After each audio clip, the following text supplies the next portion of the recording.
Salve galera, tudo bem? Como você está, peregrinos e peregrinas? Rumo à cidade celestial, à casa do nosso Pai. Hoje nós vamos tratar de um assunto de suma importância, a base para nós persistirmos na caminhada cristã. Veja bem, como que um carro vai andar sem rodas?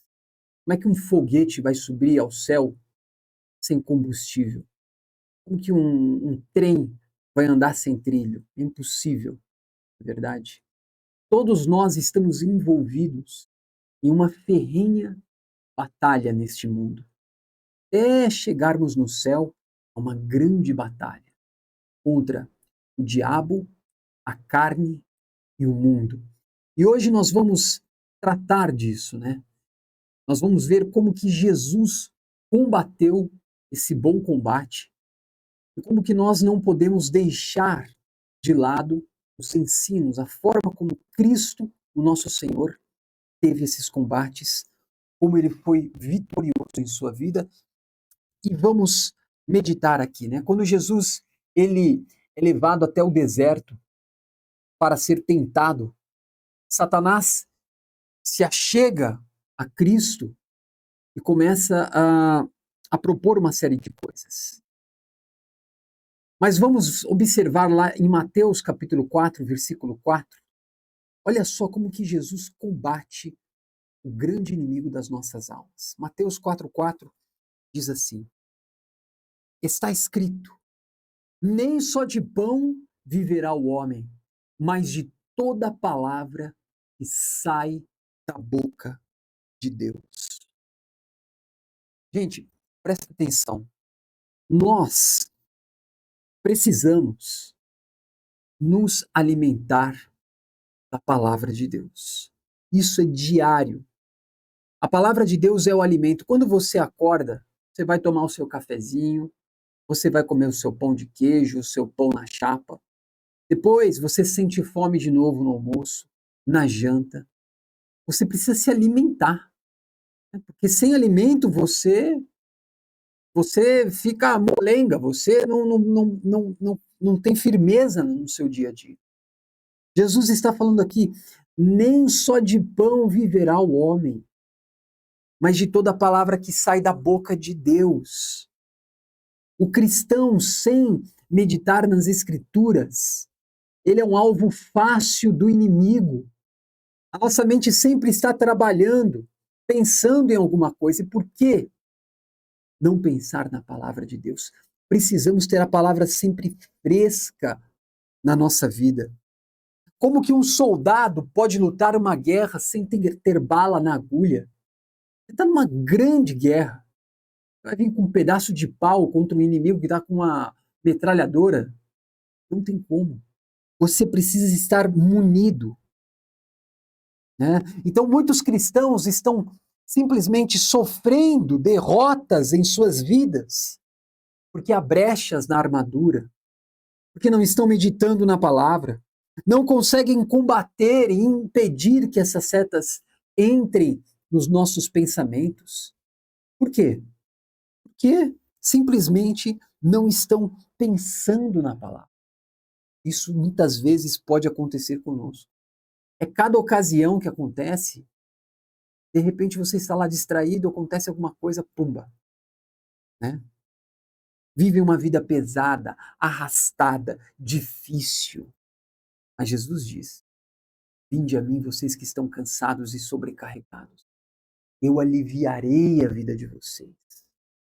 Cristo, Jesus, é a própria palavra, é o verbo da vida, e ele nos chama: venham a mim. O que isso significa? Ao longo do dia você está lá. Olha, hoje em dia a gente tem o celular. Nós podemos colocar a palavra ali, ouvir uma palavra. A cada momento ali, dar uma sapeada em um versículo. Isso vai nos trazer fortaleza. Portanto, empunhe a sua espada, cristão. Busque a Deus e lute o bom combate da fé.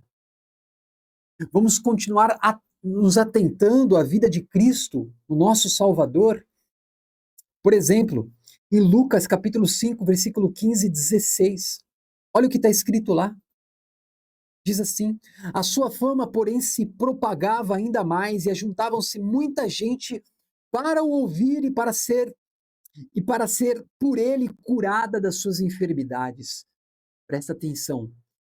Ele, porém, retirava-se para os desertos e ali orava. Ele, porém, retirava-se para os desertos. Jesus buscava um tempo de comunhão, de intimidade com Deus.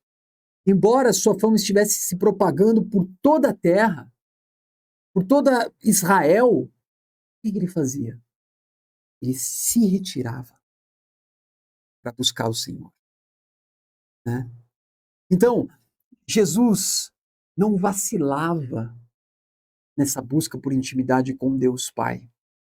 O deserto aqui aponta para esse lugar a sós com Deus, para esse momento de comunhão, de intimidade. Você que é, de repente, você que é pai, mãe, você precisa ter um momento ali em que você se senta à mesa com seus filhos, com a sua esposa, sem celular, sem nada, para vocês conversarem, dialogarem, e aí como é que foi seu dia? Isso é salutar, isso é maravilhoso. Da mesma maneira, quando Jesus se retira para o deserto, o que ele está fazendo? Ele está ali tendo essa busca por Deus Pai, e esse momento de comunhão, de fortalecimento, de relacionamento verdadeiro. E se Cristo nosso Senhor fez assim, que dirá nós, né?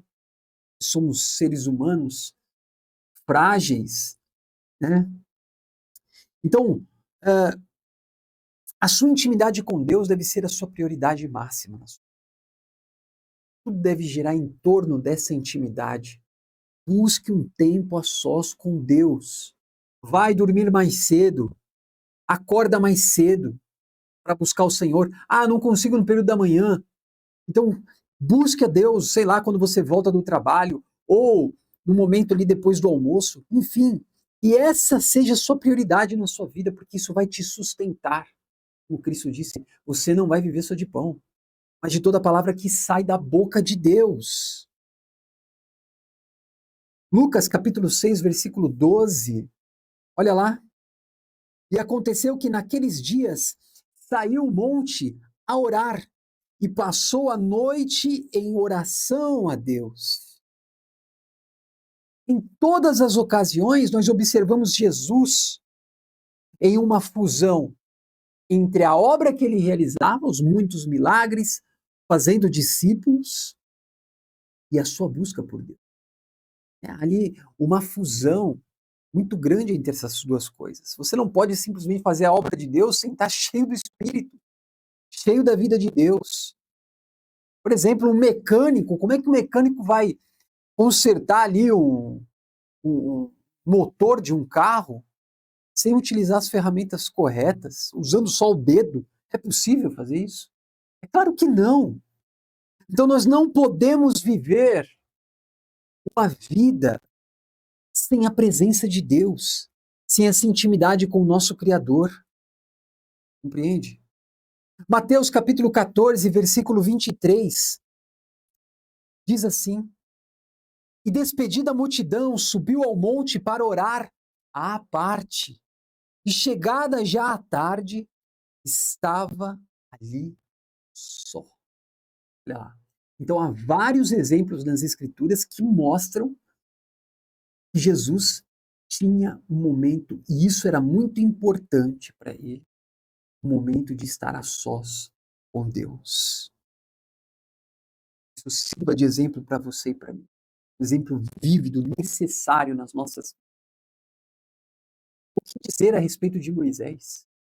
O exemplo de Moisés, por exemplo, lá em Êxodo, capítulo 33, versículo 14 e 15, presta atenção neste grande homem de Deus. Diz assim: Disse, pois, Deus está falando com Moisés aqui, irá a minha presença contigo, a te fazer descansar.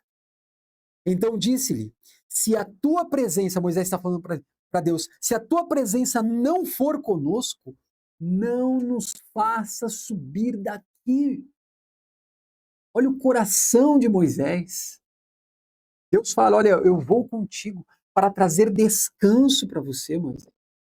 Moisés fala assim, olha, Senhor, tudo bem, realmente se o Senhor não for comigo, nem nos faça subir para a terra prometida. Né? Porque o interesse máximo de Moisés não era a terra prometida, não eram as uvas, não eram as casas, não eram as árvores frutíferas, o boi gordo, essas coisas, alimento, a prosperidade da terra de Canaã. O que Moisés mais se interessava era estar nessa presença e nessa amizade com Deus.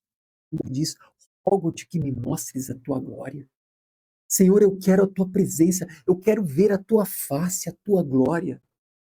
Esse também deve ser o nosso desejo.